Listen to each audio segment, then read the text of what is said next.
প্রচন্ড শীতের রাত, উনি সফরে বেরিয়েছেন হাদিস কালেকশনের জন্য। উনি মাগরিবের নামাজ, এশারের নামাজ পড়ে একটা মসজিদে শুয়ে পড়লেন, আর শুয়ে শুয়ে হাদিস পড়তেছেন, আর মনে মনে ভাবলেন রাতটা মসজিদে কাটায় দেয়। কিন্তু দারোয়ান এসে বলে মসজিদে থাকতে পারবেন না, ওঠেন। উনি যে আহমদ ইবনে হাম্বল এটা চিনে নাই, কাঁথা গুছিয়ে হাদিসের কিতাব নিয়ে কাঁধের মধ্যে ব্যাগ নিয়ে মসজিদ থেকে বেরোয় গেলেন। কি আর করবেন, প্রচন্ড শীত, আর কাঁপতেছেন বুড়ো মানুষ। পথিমধ্যে দেখলেন বাজার একজন খাব্বাজ, শাবুন খাব্বাজ, যুবক রুটি বিক্রেতা। সে রুটি বিক্রি করে। সে যে সালাম দিল, আসসালামু আলাইকুম। আহমদ ইবনে হাম্বল বলে, যুবক আমার যাওয়ার জায়গা নেই, সফরে বেরিয়েছি, খুব শীতে কষ্ট পাচ্ছি, রাতে যদি তোমার এই চুলা থেকে একটু আগুন পোহাই কোনো সমস্যা?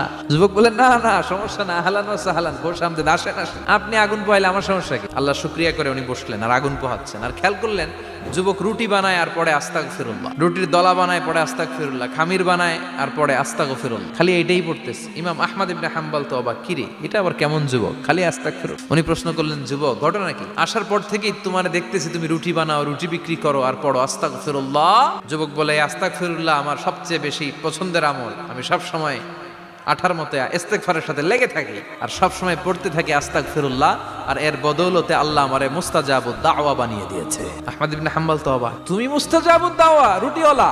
আমি এত বছর হাদিস পড়াই, আমিও তো মুস্তাজাবুদ দাওয়া না, তুমি দোয়া করলে সব কবুল হয়ে যায়? যুবক বলে, না আনা মুস্তাজাবুদ দাওয়া, আমি আমার জীবনে যত দোয়া করেছি কবুল করে নিয়েছে কে? সব দোয়া কবুল করে নিয়েছে আল্লাহ, একটা দোয়া ছাড়া। কি সেই দোয়া?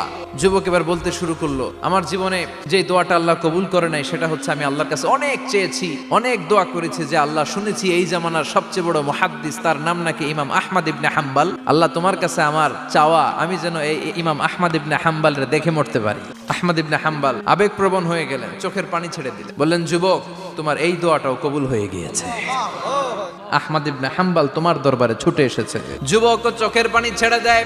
যুবক চিৎকার মেরে ইমাম আহমদ ইবনে হাম্বলকে জড়িয়ে ধরে, হাতে হাত রেখে মুসাফা করে, কপালের মধ্যে চুমু খায় আর আল্লাহর শুকরিয়া করে বলে, ও ইমাম, আসলে এই দোয়াটাও আল্লাহ আজকে কবুল করে নিল।